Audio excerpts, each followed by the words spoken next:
हमारे व्यस्त जीवन में ईश्वर की आवाज। पवित्र वस्तुओं को कुत्तों को ना दें और बहुमूल्य मोती सुअरों के पास न फेंकें, क्योंकि वे उसे फाड़ देंगे। वे पवित्र वस्तु और बहुमूल्य मोती का उद्देश्य नहीं जानते। दुनिया में जो भी चीज है उन सब का अपना अपना उद्देश्य है, लेकिन हमें सभी चीजों का उद्देश्य पता नहीं है। जिस चीज का भी उद्देश्य हमें पता है हम उसका सदुपयोग करते हैं, लेकिन जिसके उद्देश्य का पता हमें नहीं है हम उसका दुरुपयोग कर सकते हैं।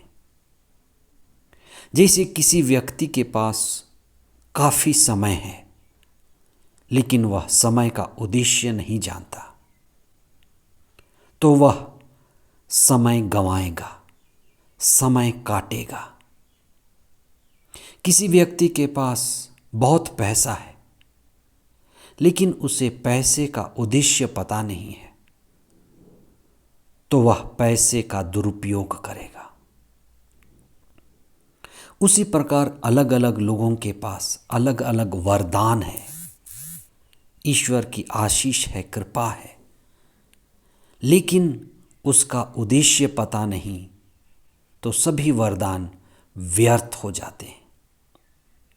हम सभी के पास मूल्यवान जीवन है, बहुतों के पास जवानी है, पर अगर जीवन का उद्देश्य पता ना हो, जवानी का उद्देश्य पता ना हो, तो जीवन और जवानी यूं ही बर्बाद होती है।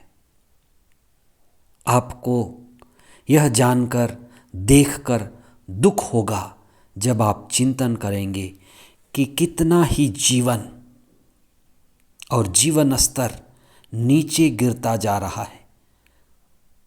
जीवन मिला हुआ है, जवानी मिली हुई है, पर उद्देश्य नहीं है, इसलिए जवानी बर्बाद हो रही है। कई दंपतियों के पास बच्चे हैं, पर बच्चों का माता पिता के पास कोई उद्देश्य नहीं है, इसलिए बच्चों के बचपन का दुरुपयोग होता है। चाइल्ड अब्यूज, आज हम इस पर विशेष चिंतन करें, और विशेष करके विश्राम दिवस जो एक विशेष उद्देश्य से ठहराया गया था। मूसा के समय लोगों को विश्राम दिवस पर विशेष आदेश मिला था, लेकिन ईसा के समय आते आते विश्राम दिवस पूरी तरह से अपना उद्देश्य खो चुका था। इसलिए ईसा ने आज के सुसमाचार में विश्राम दिवस पर विशेष शिक्षा दी। 6 सितंबर 2025 22वां सामान्य सप्ताह शनिवार। पहला पाठ कोलोसियों के नाम संत पौलुस का पत्र अध्याय 1 पद संख्याएं 21 से 23 तक और संत लूकस का सुसमाचार अध्याय 6 पद संख्याएं 1 से 5 तक। आज के सुसमाचार में ईसा ने विश्राम दिवस के उद्देश्य पर बातें कही हैं।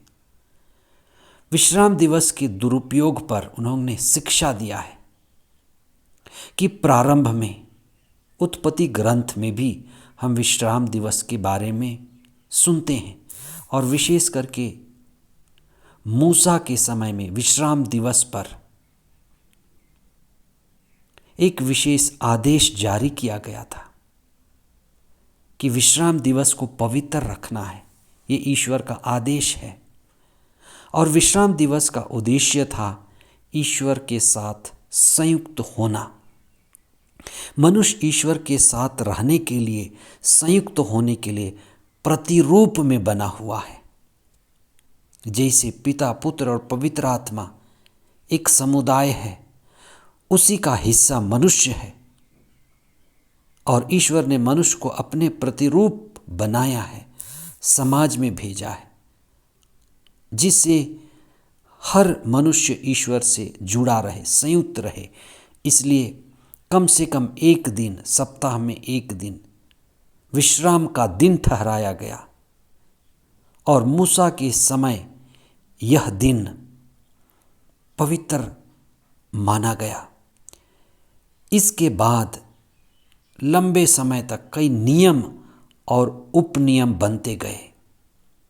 नियम और उपनियम में लोग उलझ गए, लेकिन वे विश्राम दिवस के उद्देश्य को भूल गए। ईसा के समय आते आते ये विश्राम दिवस का अर्थ बदल गया। लोग सिर्फ यह जानने लगे कि काम नहीं करना है, पैदल नहीं चलने हैं, बाल नहीं तोड़ना है। काम की बात और व्यर्थ की बात तो लोगों को समझ में आई, लेकिन असली उद्देश्य वे भूल गए, ईश्वर से संयुक्त होना। इसलिए फरीसी और शास्त्री ईसा के शिष्यों से कहते हैं कि वे बाल तोड़ रहे हैं, वे काम कर रहे हैं, उन कामों को कर रहे हैं जिन्हें करना नहीं चाहिए। लेकिन वे भूल गए हैं कि ईसा के शिष्य ईसा के साथ हैं और ईसा ईश्वर के ही पुत्र हैं और उनके बीच में हैं। विश्राम दिवस संयुक्त होकर जीने के लिए है। ईसा के शिष्य ईसा से संयुक्त होकर, यानी ईश्वर से संयुक्त होकर जीवन बिता रहे हैं। इसीलिए ईसा को यह कहना पड़ा कि विश्राम दिवस मनुष्य के लिए बना हुआ है, ना कि मनुष्य विश्राम दिवस के लिए। और ईसा अपने आप को प्रकट करते हैं कि यहाँ वह है जो विश्राम दिवस का स्वामी है। विश्राम दिवस ईसा के लिए बना है, प्रभु के लिए बना है, ईश्वर के लिए बना है, उनसे संयुक्त रहने के लिए बना है और वे वही हैं। इसलिए उनके शिष्य ईश्वर से संयुक्त होकर वे सब कर सकते हैं जो वे करना चाहें। आज के पहले पाठ में संत पौलुस ने कोलोसियों को जीवन के उद्देश्य पाने की बात कही है कि वे प्रभु में संयुक्त रहें, ईश्वर से संयुक्त होकर जीवन बिताएं।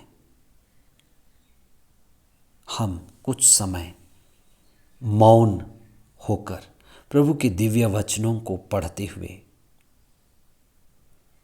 विशेष करके उन कर्म कांडों, व्यर्थ की बातों से ऊपर उठें जो हमें ईश्वर से दूर ले जाता है, लेकिन उन चीज़ों को, बातों को सतत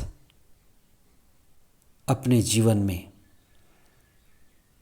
लागू करें, प्रज्ञा में बढ़ें कि हमारे जीवन का उद्देश्य क्या है और प्रभु से संयुक्त रहकर जीवन बिताएं। विश्राम दिवस का उद्देश्य प्रभु से संयुक्त होकर जीवन बिताना है। आमीन।